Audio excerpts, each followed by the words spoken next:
fellow Poppa-D riders, welcome back to the channel. In today's video, I want to talk about 10 essentials that you need to have for any long distance motorcycle trip that you might take. Man, it's hot out here. Anyways, if you're new to the channel, my name is Tim Marshburn. This channel is Poppa-D Rides, and it's all about long distance motorcycle touring and all things motorcycle related. And I figured this was a good time to put this video out because we are 1 week away from our Key West trip. And for me, that's probably going to be 1,600 miles total once I get back home, maybe a little bit more than that, round trip. So that's a long distance motorcycle trip. And so here are some essentials that I believe you need anytime you go on a long distance trip like that. This is not intended to be an all-inclusive list. This is just something I put together that I think is important for you to have. You may have heard this from other people. You may not have heard all these things from other people. But here's my 10 essential things that I keep with me on the bike and in my mindset anytime I go on a long distance trip. I made some notes, so pardon me for having the iPad out, but I want to make sure that I don't mess up, and this will kind of clue my memory into what I want to say. So the first thing is you need to have a plan. Now that can be a detailed plan or a loose plan, but have a planned route. Some people will be very detail-oriented in that, and they'll have every stop planned, they'll have every gas stop planned, everything like that out, ready to go. And that is how I like to plan my trips when I'm traveling with other people. I want to be as detailed as I can. I want to know where we're going to stop each night, how far we're going to go each day, and that kind of thing. It just works better when you have a group of people.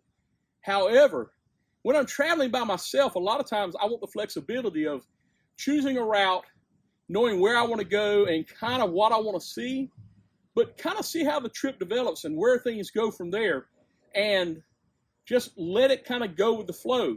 So if I decide I want to ride 300 miles in a day and that's it, I can stop at 300 miles. If I want to go 700 miles in a day, I can do that. If the weather presents itself in a certain way, maybe I want to detour a little bit and go see something different to avoid the weather.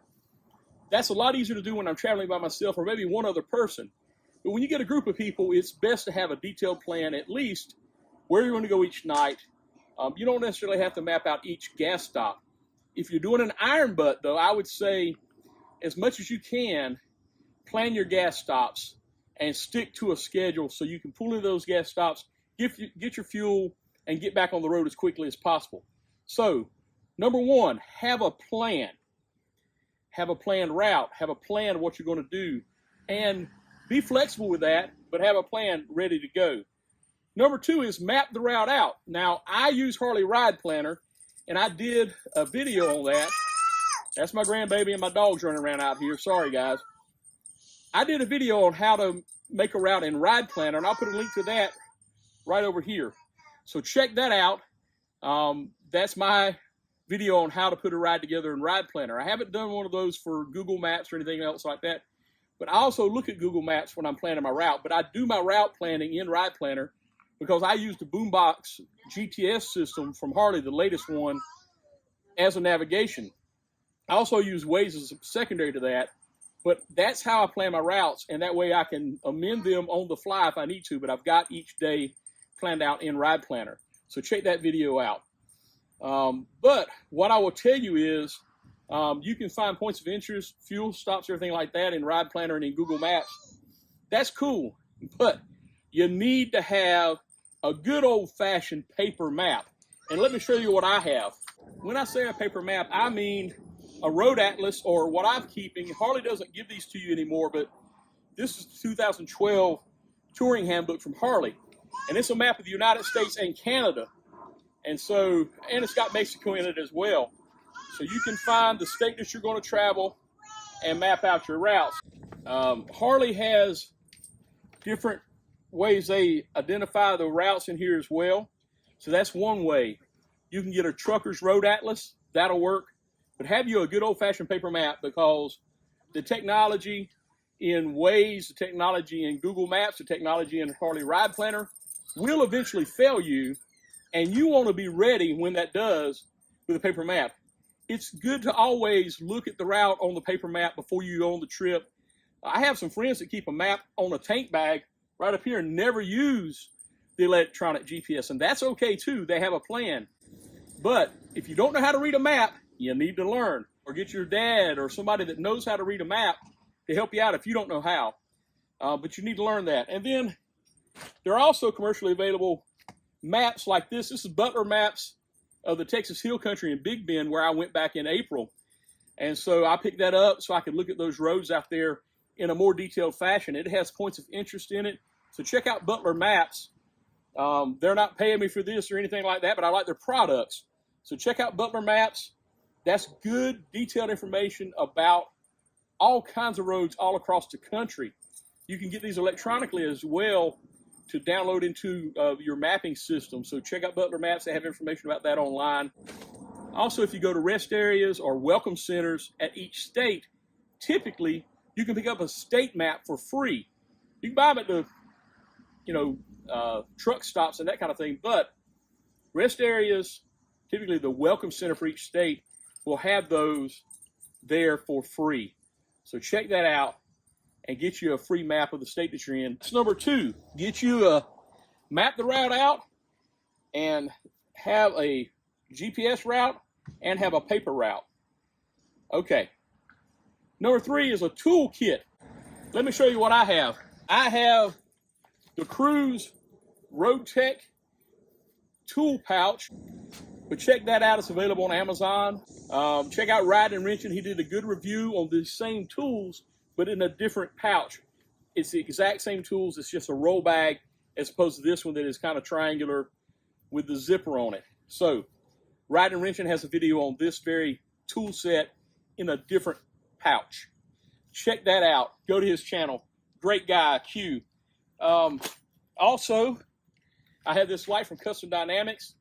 I got this at Run to the Hills, Traveling Tall put on, and it takes a couple of batteries, but it's a nice emergency strobe flasher. It has different patterns you can put on there to keep you safe, or you can set it out on the road and warn people that you're broke down. So just a good safety thing to have. I also keep, I'm not going to open it up, I have extra zip ties here. Zip ties can be used all over the bike. An air compressor as a tool. And a tire plug kit. So I can check my air pressures every couple of days. And if I need to inflate my air pressure, to my tires, I can take this and inflate them up to proper pressure. And if I get a nail or something in there, I can plug the tire long enough to get to a dealership and get a new tire. I wouldn't suggest plugging a tire and riding it on end. But if you're out in the middle of a trip somewhere and you're thousands of miles from anywhere, out in the desert, out in the Southwest, out in the Dakotas, having a tire plug kit is very important, and it's very much a safety concern. You can plug that tire and make it to a safe destination and not be stuck on the side of the road waiting on a tow truck. I also have the American Motorcycle Association. I have their roadside assistance. I've been a member of the AMA since 2008. And so the roadside assistance is really good. And so if I do need a tow truck, I have a way to call them. All right, so that's the next thing. So number 3, tools. A variety of tools. I got friends that carry a lot more than I do. I just have the essentials so I can stay on the road if I can. I'm not a real heavy-duty mechanic, but I like to have some simple tools with me. All right, next thing is some type of first aid kit. It can be just some simple roller gauze or Band-Aids. I'll show you what I have. You know, I'm not carrying aspirin or Tylenol or ibuprofen for anybody, but if somebody goes down, the biggest thing you can do to save their life is be able to call 911 and know where you're at and stop the bleeding if they're bleeding. A few years ago, they changed. If you ever took a first aid course, they used to teach you ABCs, airway, breathing, circulation. Well, what was happening, people were so focused on the airway and the breathing that people were bleeding to death. You can go for a few minutes without breathing. Not long, but you can go for a little bit without breathing. However, if you have an arterial bleed and it's pumping out your blood, you can't make it very long. So we need to stop that bleeding. So if somebody goes down, you need to get to them as quickly as you can and look all over their body, down all their extremities, and see if there's any major bleeding.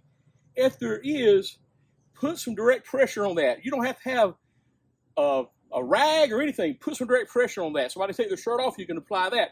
But then on that extremity where that blood is spurting out, you need to place a tourniquet. So what I have inside of my first aid kit is I have a military style tourniquet, and I really would like to have more of these, but this is the only one I have right now.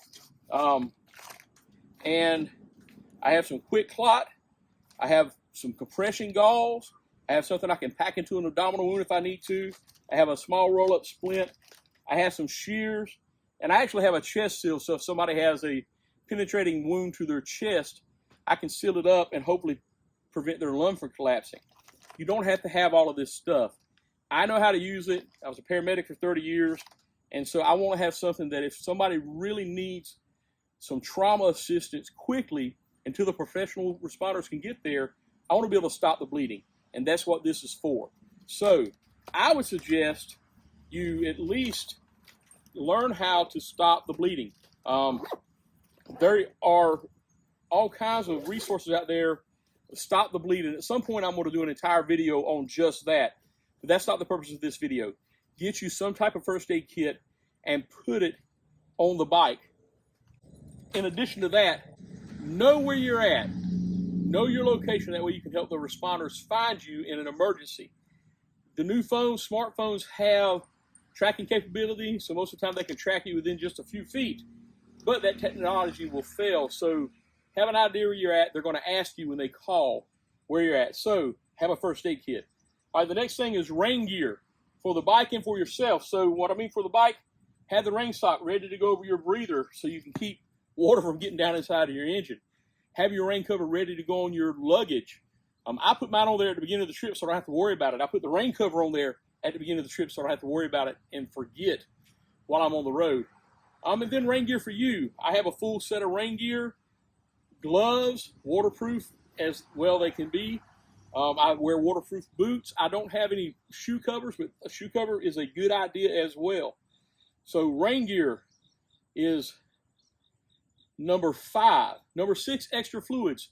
I keep extra oil with me and in my saddlebag. If you have twin cooled, you might want to keep some extra coolant.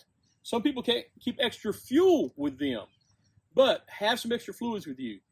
Do the T-clocks inspection. So you've already checked all that stuff out. You've already checked your tires, your pressures, your fluids. You've looked the bike over. Here's a video I did on that. T-clocks inspection of the bike. Check that video out. But have some fluids with you on the road. So if you need some oil, you'll have it with you while you're on your road. Keep some cleaning supplies. When the bike gets dirty, you might want to wipe it down at the end of the night.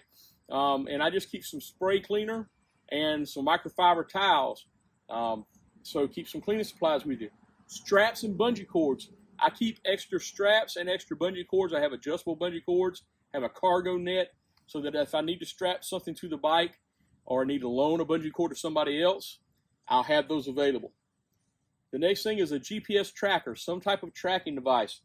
If you're going to go to remote areas of the country, out in the Southwest, in the desert areas in the West, or like to Alaska where you're going to be miles and miles away from any cell service, I would suggest to get a GPS tracker to go on the bike, like a spot tracker or a Garmin tracker, something that actually communicates with the satellite.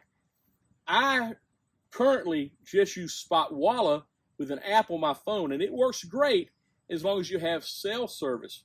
So there'll be periods of time where it doesn't update because I'm not in a cell area. Once I get to that cell area, it'll update. The reason I like this is I can give a link to my family. They can track me so they know where I'm going. They know where I'm planning to be that night, and they make sure I made it there safely. I can also update them via text through the tracking app that I made it safely to where I'm at, or I can send an SOS out. Hey, I need assistance here, emergency assistance here. I'm broke down. Okay, and then the last but not least is have some emergency contact information. You can print this out and put it in a Ziploc bag and write ICE on it in case of emergency and tape it inside the lid of your saddlebag or inside the lid of your tour pack, anywhere that a first responder can find it. So if you're laid out on the side of the road, the responders can look at for contact information. They can look at your medical history, know what allergies you might have, what medications you take, and what kind of medical issues you might have, so they can help you most appropriately. Also, in iPhone and in Android, there's an app called Health on iPhone. That's what I have, but I understand it's in Android as well. You can put all of your medical information, your past medical history, medications you take, any allergies, all of those things in that Health app. In addition to that, you can list your emergency contacts in that Health app. And then in the settings, you can make that information available from the lock screen, so that if a first responder gets there and you can't talk, they get access to your phone, they can hit emergency, and it will pop up that information, your medical history, and who your emergency contacts are, so they can call your family and maybe get some more information. Very important to do that. Do it now, and then make sure that information is available from your lock screen. I tested mine last night to make sure that was available. Okay, guys, I hope you found some value in this information today, but I wanted to come to you today because we are 1 week out from going on our trip to Key West. I'm so excited about it. I'm ready to go, but I want you to be ready to go as well. And I know we have asked in the past if you were coming to put comments on previous videos. But today, if you're seeing this video, please put a comment that you're coming, still coming, how many are going to be with you, and where you're going to meet us. Are you going to meet us in Savannah? Are you going to meet us in Yulee, or somewhere else along the way, or all the way in Homestead? Looking forward to seeing everybody. Please be safe, and I appreciate you watching this video. As always, be blessed, and I'll catch you on the next ride.